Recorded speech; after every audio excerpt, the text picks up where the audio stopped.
I only meant to prank my friends by pretending to leave the group chat.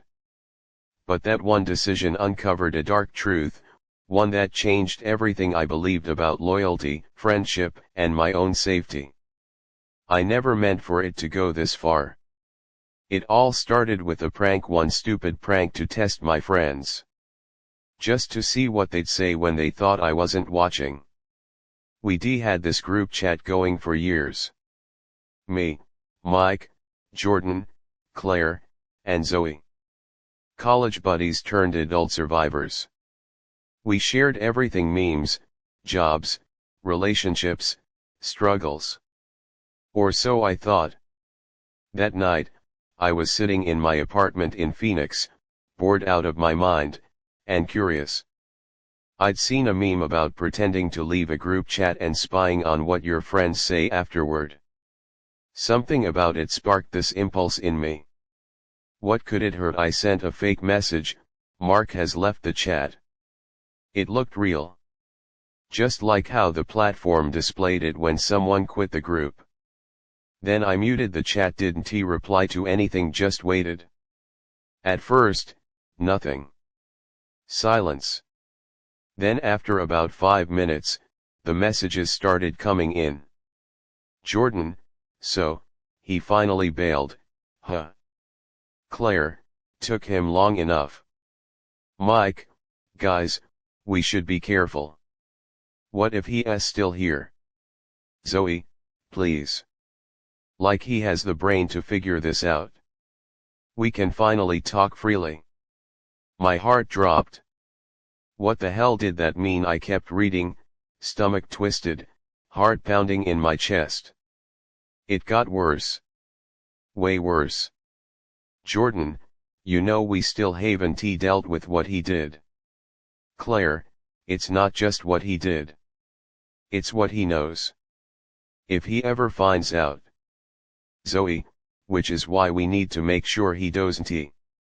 That doc was supposed to be locked. My fingers trembled as I scrolled.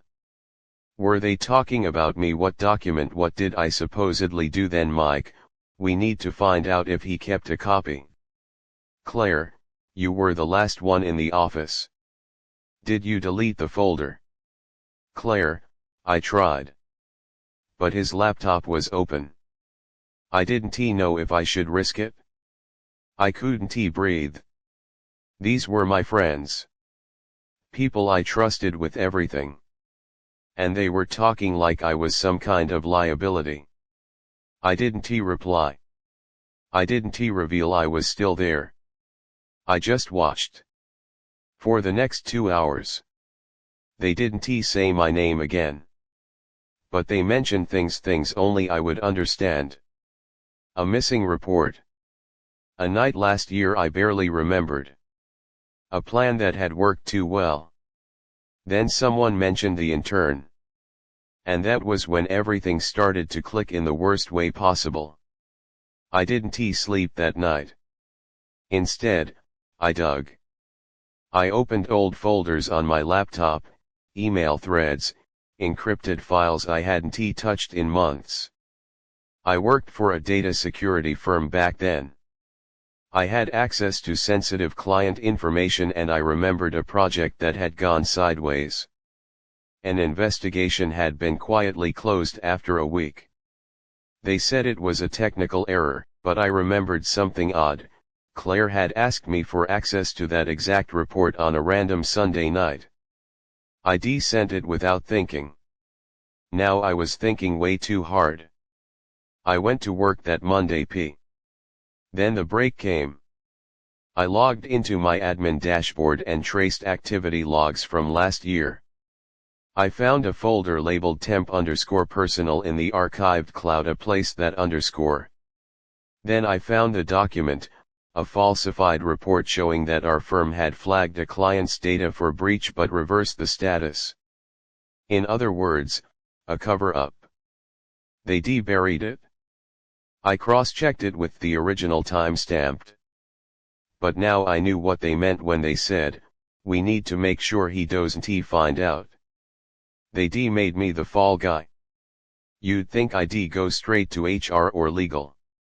But when your closest friends are plotting against you, So I made a copy of everything. The files, the chat logs, the access timestamps. Then I wrote a message. To the 4 people I trusted the most I know. I waited. Less than 2 minutes later, Claire messaged me privately, "What do you want?" Not "how are you," or "what are you talking about," but "what do you want?" Guilt wasn't in their vocabulary. Panic was. I let the silence eat at them for hours. Then I walked into the office, placed a flash drive on Jordan's desk, and said, "You've got until tonight to confess. Or I do it for you." They confessed. To the board. To legal. To our boss. One by one, like Domi. They set me up. But their arrogance made them sloppy. And one fake group chat exit blew it wide open. They lost their jobs. Charges were filed.